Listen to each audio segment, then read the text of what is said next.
wick and olive oil and burned it. And so since it was used for so many things, it was very valuable. It's valuable oil. And the process for extracting the oil from the olives is very interesting. Okay, go to the other press first. The next with the stone. This is it, okay. This is where it starts. The olive production starts here. They gather the olives and they put them in a press like this, a basin. Then they roll this stone around and around. And what does the stone do to the olives? What? Crushes them. And when that olive is crushed, what comes out? Oil. Is there any way to extract the oil from olives without crushing it? If there is, nobody knows, because that's the only way to do it. The only way to get the olive oil out is to crush the olive, destroy the olive, and the oil comes out. Then, what's left from that process is a paste, and they take the paste, the next picture, and they put it in this kind of press. And the olive paste is stacked on top of each other in these woven baskets. And the pressure is applied, pressure, pressure, pressure. And even more oil is squeezed out of those olives until there's nothing left. Because that oil is so valuable, they squeeze every drop of oil out of it. And so the way to get olive oil out of olive is to put pressure on the olives.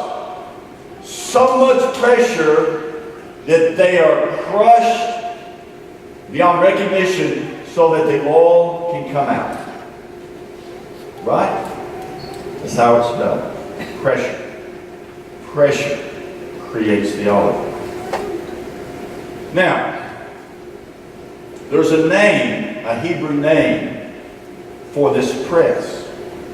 This press that crushes the olives to extract oil. There's a name for that press, the Hebrew name, and you know it, but you may not know that you know it, but you know that name.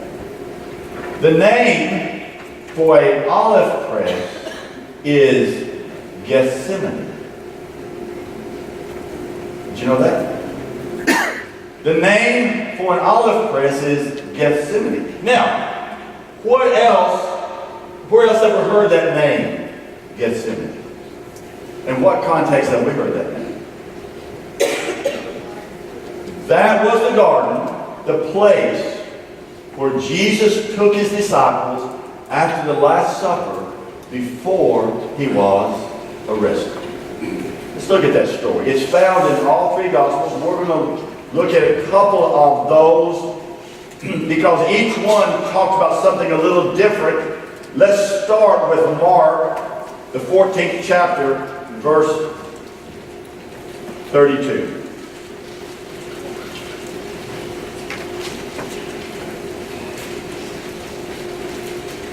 They went to a place called Gethsemane, and Jesus said to his disciples, "Sit here while I pray." Jesus took Peter, James, and John along with him, and he began to be deeply distressed and troubled. "My soul is overwhelmed with sorrow to the point of death," he said to them. "Stay here and keep watch."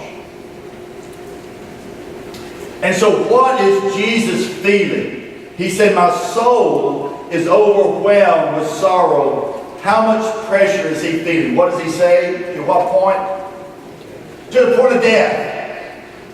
He almost cannot stand the pressure he's feeling. It is so great. It's almost killing him. I don't know whether you've ever felt pressure like that, internal pressure, but Jesus is feeling so much pressure, it's almost like death, to the point of death.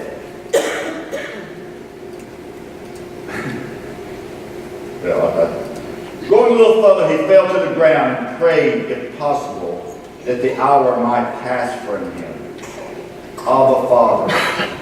Now, Mark records this, and what this means when he says Abba is this. Jesus is speaking Aramaic. Aramaic is his native language. If Jesus cursed, he would curse in Aramaic. If he said something just off the cuff, he would say it in Aramaic. And this is his native language. This is what comes out. when you're under pressure, when you're under stress, when you're expressing the deepest feelings, this is the language that comes out. Aramaic. Not Greek, which you probably spoke, not Hebrew, which you also spoke, but Aramaic is native language. Abba, Father. Everything is possible for you. Take this cup from me, yet not what I will, but what you will. Then he returned to his disciples and found them sleeping. Simon, he said, are you asleep? Couldn't you keep watch for 1 hour? Watch and pray so that you will not fall into temptation. The spirit is willing, but the flesh is weak. What's more, he went away. Prayed the same thing. When he came back again, he found them sleeping because their eyes were heavy. They did not know what to say to him. Here they've been with Jesus for 3 years. They followed him. They called him Master, Messiah. They seen him do miraculous things. They've committed their life to him. He says, please, just stay awake and pray with me just for a little while. And they can't do it. They go to sleep. You find that unusual?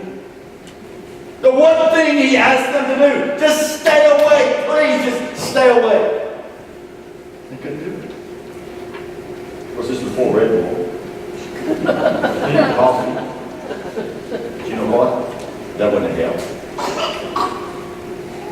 Now I'm going to show you why they couldn't stay awake. And so at this moment that Jesus needed them, they weren't there. They were asleep. Let's look at Luke's account. Luke 22. 38.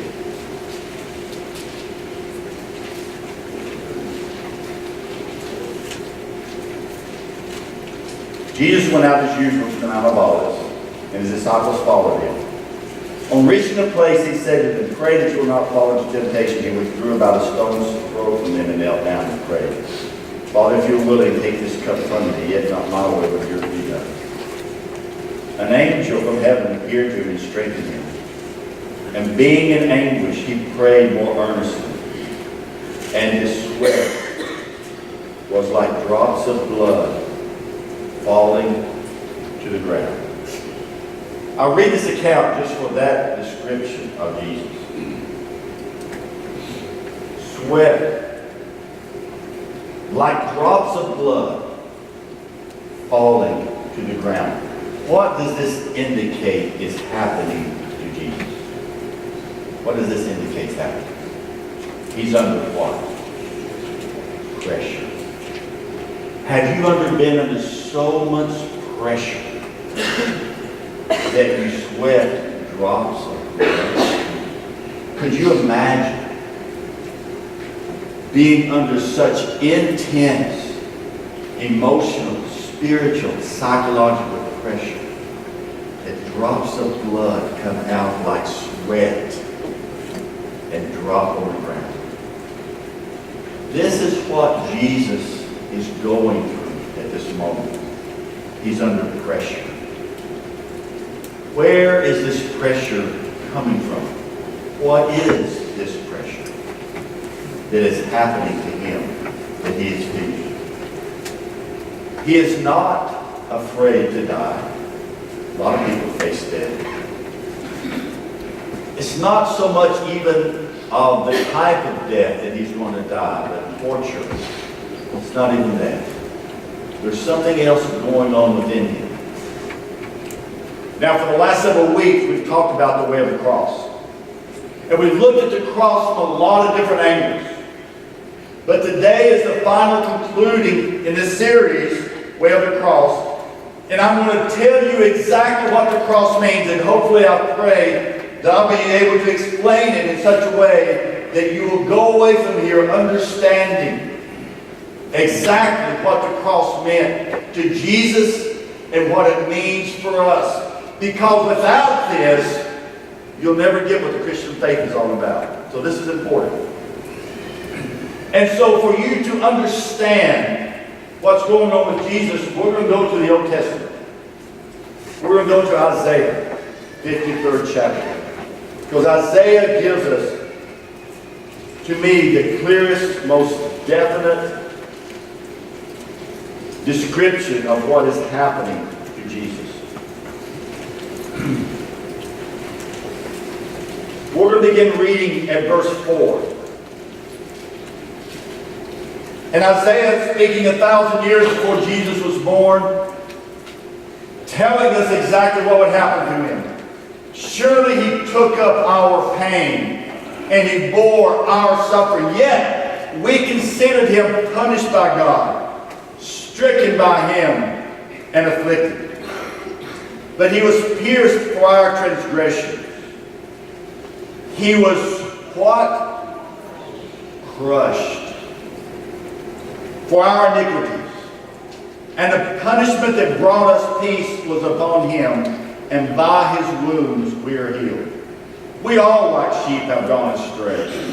Each of us has turned to our own way. That's the description of us. That's the reason he's doing what he's doing. And the Lord has laid on him the iniquity of us all, the sin of us all. He was oppressed and afflicted, yet he did not open his mouth. He was led like a lamb to the slaughter. As a sheep before its shears is silent, he did not open his mouth. By oppression and judgment he was taken away. Yet who of his generation protested? Nobody came to defend him. For he was cut off from the land of the living. For the transgressions of my people he was punished. He was assigned a grave with the wicked and with the rich in his death. Though he had done no violence, nor was any deceit found in his mouth.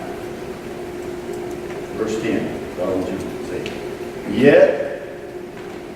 Yet, it was the Lord's will to crush him and cause him to suffer.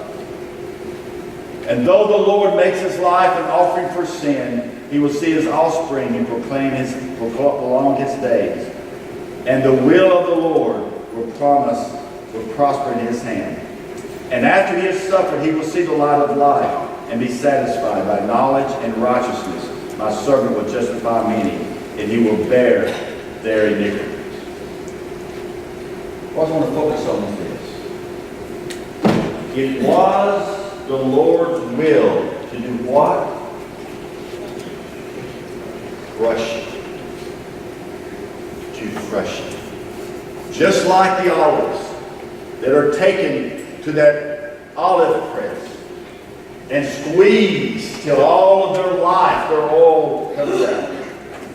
What Jesus was feeling was the crush of God in his life as God's wrath and his will. That stone was starting to roll across Jesus in the Garden of Gethsemane, and he was feeling that pressure of that stone of God's wrath and will that would crush him and squeeze out of him his very lifeblood.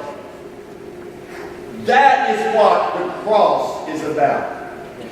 It is about God pouring out his wrath on his son Christ. It's about God crushing him like that press crushes those olives, to squeezing out his blood, because it's through that blood that we are forgiven and we are healed. Yes. That is the cross. It wasn't Satan. It was God. Why? Why would God put his son to such an experience as this? Why did you say, brother? For you. For you. Amen. Because what Christ was experiencing is what we should be experiencing. In that our sin deserves the wrath and punishment of God. But instead of subjecting us to that, Christ said, I will do it. I volunteer. I choose to go. I put myself in this situation. Everything in his life has led up to this moment. You know, a few months ago, what did we celebrate? Christmas. Isn't Christmas fun? There's angels singing and babies being born. There's a manger. We do a little play. We sing Angels We Have Heard on High. We sing Oh Little Town of Bethlehem. All these wonderful Christmas songs. We get presents. We decorate trees. We put up lights. Such a happy time. But that's the beginning of God's pressure that would kill Jesus. Because the very reason he came was the cross. Yes. Everything he's gone through. Sermon on the Mount. Healing people. Walking on water. Calming the storm. Everything he's went through has led him to this moment. This is why he came. This is his purpose. Nothing else matters except it. Look at John's account. Very interesting. John 18. John, kind of funny too. There's a humor in it that we'll point out. John 18.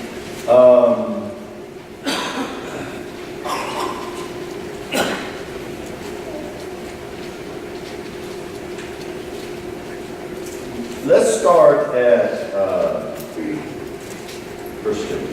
Judas, who betrayed him, knew the place because Jesus had often met them there with his disciples. So Judas came to the garden, guiding a detachment of soldiers, some officials from the chief priests and the Pharisees. They carried torches, lanterns, and weapons. Jesus, knowing all that was going to happen to him, went out and asked them, "Who is it you want?" Jesus of Nazareth, they replied. "I am he," he said. And Judas, who was standing there with them. Jesus said, "I am he." They drew back and fell to the ground. "Who is it you want?" They said. "Jesus of Nazareth," they said. "I told you I'm he. If you're looking for me, then let these men go." This happens so that the words spoken would be fulfilled. I've not lost one of those you gave me. Then Simon Peter, who had a sword, drew it, and struck the high priest's servant, cutting off his right ear. The servant's name was Malchus. Then Jesus commanded Peter, "Put your sword away. Shall I not drink the cup the Father has given me? Shall I not drink the cup the Father has given me?" Put your sword away. Not to do any good. The best you can do is cut off somebody's ear, then I don't need you anyway.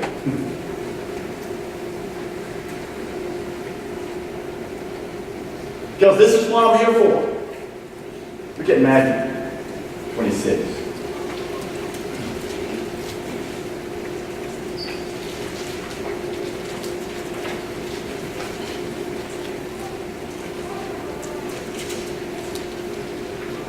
Verse 50. The men stepped forward and seized Jesus, arrested him. With that, one of Jesus' companions reached for his sword, drew and stuck the servant of the high priest, cutting off his ear. Put your sword back in that place. Oh, and by the way, in the account of Mark, we read that Jesus healed that ear, put it back on and healed his ear. And he was a servant of the high priest. His name was Malchus. We saw that. And the high priest was the very one that was pushing for Jesus to be crucified and arrested. So what did he think every time he looked at his servant and he saw that ear? Then he saw it being cut off and then Jesus had healed and put back. What did he think every time he saw that? That surely this man was different. He must have been the Son of God. Because the very witness, the testimony of his power is with me every day in that sermon. He sees what Jesus did. Put your sword back, call him. Draw the sword, look, die by the sword. Do you not think I cannot call on my Father? And he will at once put at my disposal more than 12 legions of angels. But then how would the scripture be fulfilled that say it must happen this way? In other words, I could stop this at any time. I could stop it. Do you not think I could say the word and I would have 12 legions of angels to surround me, protect me, take me back to heaven, and I wouldn't have to do this? At any time he could stop. At any moment he could say enough. And be over. All the suffering, all the pressure would be over. And to me, that is one of the miraculous, beautiful things about the story. Is in the midst of this pressure and of this pain that Jesus is going to experience for us, we see over and over that he chooses to do it. He wants to do it. It's his will to do it. What motivation could there possibly be for a person to experience such agony and pain as he will experience on the cross? What possible motivation could there be for a person to do that? What do you think? What? Lisa said it's love. Do you agree with that? I think she's right. But a love that transcends anything that you've ever experienced when we use that word. Because this is not a silly little feeling that we have butterflies in our stomach and we obsess over a person or a thing for a little while and then passes. This is a deep, abiding compassion and care that drives the Son of God to sacrifice himself for a lot of people, for everyone, some of whom will not give a rip and not care about what he's done. But he died for them anyway. There will be some like you and I who will understand what happened at the cross and accept that gift of forgiveness and love and have our sins forgiven. There are some like us who will accept that. And there are some who will not. But you know what? He died for them anyway. He died for the sin of the whole world. Paul says he made him who knew no sin to be sin, that we can become the righteousness of God.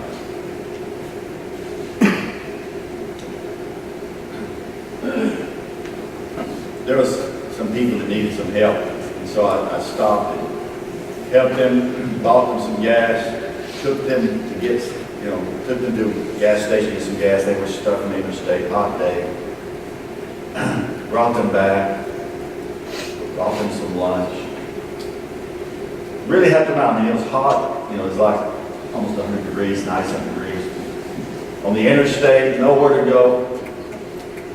Stopped, took them, and took time, effort, spent money. Did they say thank you? Nope. Didn't say a word. Didn't appreciate at all what I did. You know, I thought to myself, I'll never do that again. If you're not going to appreciate it, then forget it. I'm through helping people. If they don't appreciate my efforts, then why should I put out any effort to help them? That's a true story, but I mean, you felt that way. Have you? Sure you have. We all felt that way at times. And of course, I've helped people since then. I will continue to do that. Their appreciation and lack of appreciation has nothing to do with it. But I still feel that way, right? We still have those feelings. Now imagine if you're Jesus, not just spending some time buying gas or money, but you're giving your very life for people. People that really don't care. But you do it anyway. For while we were yet sinners, Christ died for us.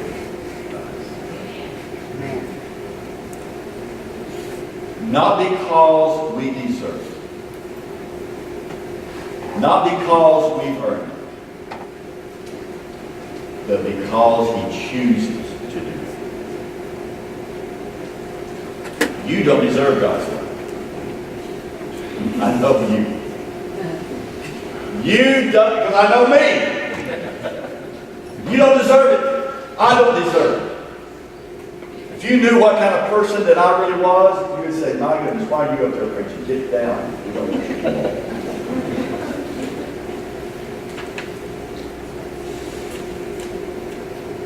So why in the world did God love us? This is why. Because when God looks at you, He doesn't see who you are. He sees who you can be. Your past, what you have done, does not in any way change His view or perspective of you. And so He sees the person that you can be. No matter how hideous and ugly and deceitful and wicked you may be, God sees you differently. He sees you through the eyes of love. And out of that love, He accepts you for who you are. He dies for you. He gives you the opportunity to be forgiven so that you can become the person that you can be. Isn't that amazing? Because as we read this scripture about the cross, we see over and over these words popping up. Healing, reconcile, words of hope, because that's what the cross is about reconciling us to God. Let's look at the scripture. Let's look at Revelation. I was tempted not to do this, but I'm going to do it because I love it so much. Revelation 5. Then I saw the right hand of Him who sat on the throne, a scroll with writing on both sides, sealed with 7 seals. Then I saw a mighty angel proclaiming in a loud voice, who is worthy to break the seals and open the scrolls? But no one in heaven or on earth or under the earth could open the scroll or even look inside. And I wept and wept because no one was found who was worthy to open the scroll or look inside. Hopeless. Hopeless. There's no one that can do it. But then one of the elders said to me, do not weep. See, the Lion of the tribe of Judah, the Root of David, has triumphed. He is able to open the scroll. Then I saw a lamb, looking as if it had been slain, standing at the center of the throne, encircled by 4 living creatures and the elders. He went out and took the scroll from the right hand of Him who sat on the throne. And when He had taken it from the 4 living creatures, the 24 elders fell down before the Lamb, and each had a harp. They were holding golden bowls full of incense, which are the prayers of God's people. And they were saying a new song, saying, you are worthy to take the scroll and open its seals, because you were slain. And with your blood, you purchased for God persons from every tribe, language, people, and nation. You made them a kingdom and priests to serve our God, and they will reign on the earth. And I looked, I saw the voice of many angels, numbering thousands upon thousands, 10,000 upon 10,000. They circled the throne and the living creatures and elders. In a loud voice they were saying, worthy is the Lamb who was slain to receive power and wealth and wisdom and strength and honor and glory and praise. Then I heard every creature in heaven and on earth and under the earth and on the sea, and all that is in them, saying, to you who sits on the throne, to the Lamb, be praise and glory and honor and power forever. Why? Because Jesus did something for you that no one else could ever do. He did something for this world that no one else could ever do. He reconciled us to God. Without that, we are the prophet weeping, hopeless. But because of what He did, we are purchased for God. Not with gold and silver, perishable things, but with the blood of Jesus squeezed out of Him, starting in Gethsemane and continuing on the cross. The very blood of Jesus representing His life was used so that you could be healed and forgiven. That, my friends, is the cross. We wear them around our necks. We put them on our stage. We make decorations out of them and jewelry. But what it represents is something hard, something painful. What it represents is the excruciating pressure of the wrath of God, the love of God, squeezing out of Jesus His very blood that would save us and forgive us. Have this attitude. It's in the same attitude of Jesus. That who, being in the very nature of God, did not consider equality with God something to be grasped, but He emptied Himself, became obedient to death, even death on the cross. That's it. That's what it's about. It's what Jesus did for you. Now, there are a couple of ways that we look at the cross. Some people look at that and say, oh yeah, I've heard that story before. Very interesting story. Heard it since I was a kid. I can say the words, I can quote the verse, but they never experienced it. You see, the cross is not something we look at, it's something that we go through, it's something that we experience. Paul says, I have been crucified with Christ. I no longer live, but Christ lives in me. And we talked a couple of weeks ago about the power of the cross. The power of the cross is this, is that it's still reverberating through history. And when you come to the cross and you give your life to Christ, that power, you experience that power in your life. And it takes on a whole new meaning than it's ever done before. It becomes your cross. Your cross. You realize that Jesus died for you personally. And you accept that as my sacrifice. I am different. I am different because of what the cross did. I am different. I'm not the same person because of what the cross did. And that the very blood of Jesus shed there, bought me, paid for me, that I could be free.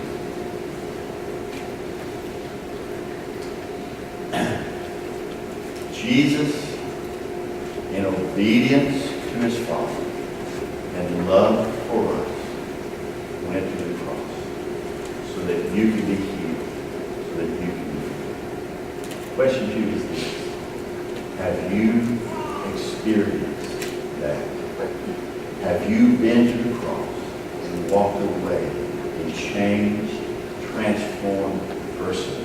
Have you been to the cross and had your sins forgiven by His blood so that today you can say, I am a new creation.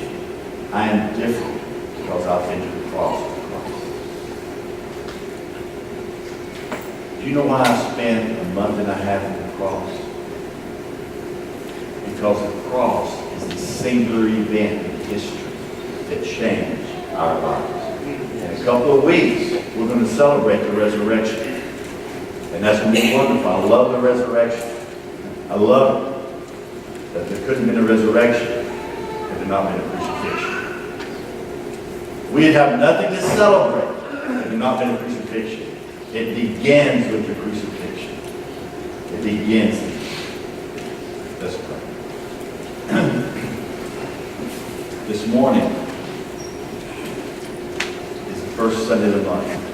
The Sunday that we celebrate communion, the Lord's Supper. And our ushers are going to come and they're going to be standing at each table. What a great day to celebrate this. Because what it represents is exactly what I've been talking about. Jesus, on the last night of his disciples before Gethsemane, he went to have a Passover meal with his disciples. And in that Passover meal, he said, this bread is my body, this cup is my blood, broken and shed for you. And you will reenact this moment for generations and thousands of years afterwards, 2,000 years afterwards, we're still reenacting this drama, this celebration, celebrating what Christ has done on the cross.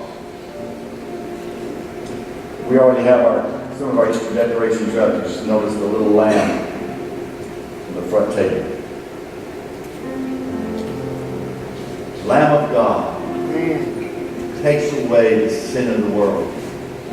The Lamb representing that he is innocent. He's innocent. He hasn't done anything wrong. Vulnerable.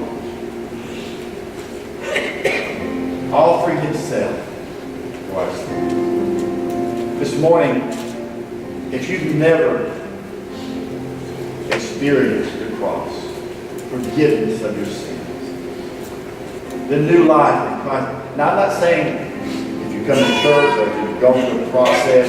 I'm saying really, really experienced in your heart, in your life, forgiveness and the power of the cross. Why not do it today? Our altars are open. You can come and pray just there at your seat. God is here. He hears your prayer. Just ask him to forgive you. Come to the cross. Lay your sin, yourself down, and get up a new person. God, I have sinned. Forgive my sin. So Isaiah did. You be boss now. I'm tired of living my way. If you want to come and pray and no one bothers you, come over on the side by the cross. Pray as long as you want no one to bother you. If you want someone to pray with you, come to the other side. There'll be people coming and taking communion. That's okay. One thing is today is like Christ, you're obedient. You're obedient. God is stirring in your heart to do something about it. If there's a question in your mind, a doubt, do I really know Jesus? Have I really been to the cross? And I'm not trying to instill that. I'm trying to calm you down. Because if you've been to the cross, you know it. It's not a doubt in your mind. You know it. Because it reverberates in your life. It changes your life. Everyone is invited to the table this morning. Maybe your first time here or your 100th, it doesn't matter. You're invited to the table with the Lord today to partake. Everyone's invited. I'm not worthy, but I'm not either. None of us are. That's why we can take up. It represents the grace and the love of God poured out to us. This is our response to him. Is to remember what he's done for us. Remember the sacrifice that he paid. And to celebrate it today. Take this communion. Father, I thank you. Thank you. The blood of Jesus poured out for my sin. And today I stand before you righteous. Because he was willing to go to the cross. He was willing to take that pressure and be squeezed in Gethsemane as those olives were squeezed. His precious blood came out, the price for my sin. And God's wrath was satisfied on the cross. Poured out on His only Son so that I could go free. So that I could be redeemed. So that I could be healed. Poured out on Christ. Thank you, God, for what you have done. That we can experience that power in our lives today.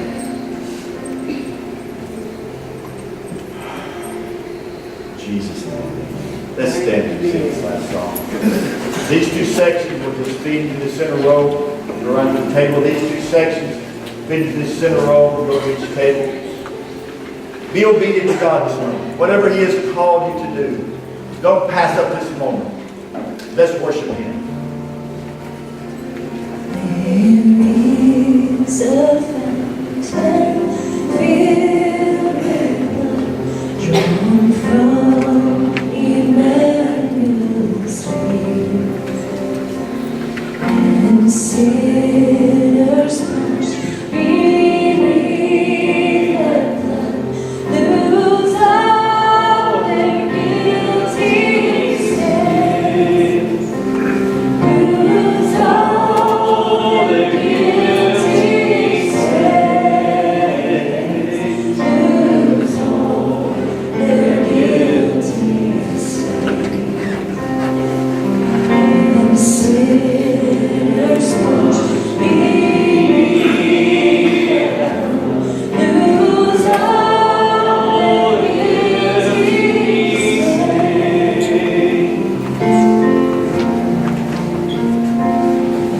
The dying thief rejoiced to see that fountain in His day, and there may I, though wild as me, wash out my sins away, wash all my sins away, wash all my sins away. And there may I, though wild as me, wash all my sins away.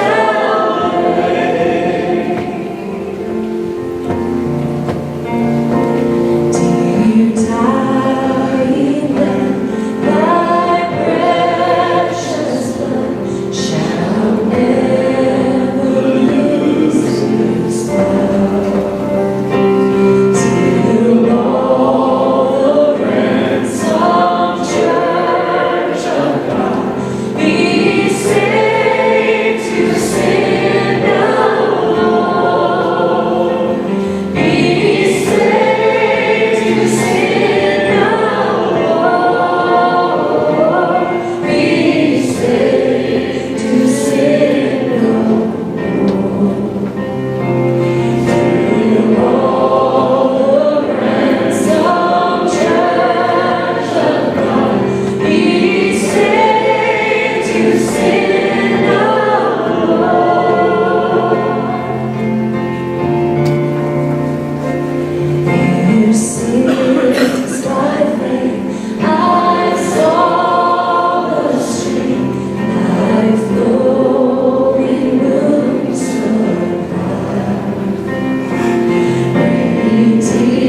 redeeming love has been Thy theme, and shall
this morning? Aren't you grateful for the cross? Aren't you grateful for the blood shed for you? You know, I can preach on a lot of things and do. How to have a better marriage, how to have a happier life, how to be successful. It doesn't mean anything. It hadn't been to the cross, does it? This is basic. This is fundamental. This is where you're saved. This is where you come to know Christ. This is why Christ died. Is that we can know Him. This is why His blood was shed for us. A little bit of grape juice. What it represents is something precious, special. The blood of Christ not only forgives us, but heals us and redeems us. It represents what no one else can do for you, and that Christ gave His life for you to be forgiven. Paul says, I delivered to you what I received from Christ. That on the very night that He was betrayed, He took bread and He broke it and He said, this is my body broken for you. And after supper, He took the cup. And He says, this cup represents a new covenant sealed in my blood. Whenever you eat this bread and you drink this cup, you proclaim the Lord's death until He comes. I pray today that you experience the cross. If you haven't, come talk to me or someone. Let me share with you how your life can be transformed by what Christ has done. You have an opportunity to affect eternity. As you leave, there are postcards. You can get as many as you want. Pass out to your neighbors and friends. Invite them to church on Easter. This is one time when your neighbors expect you to invite them to church. So you don't have to be embarrassed about it. They expect it. If you don't, then they think, why don't you love me? Why don't you care about me?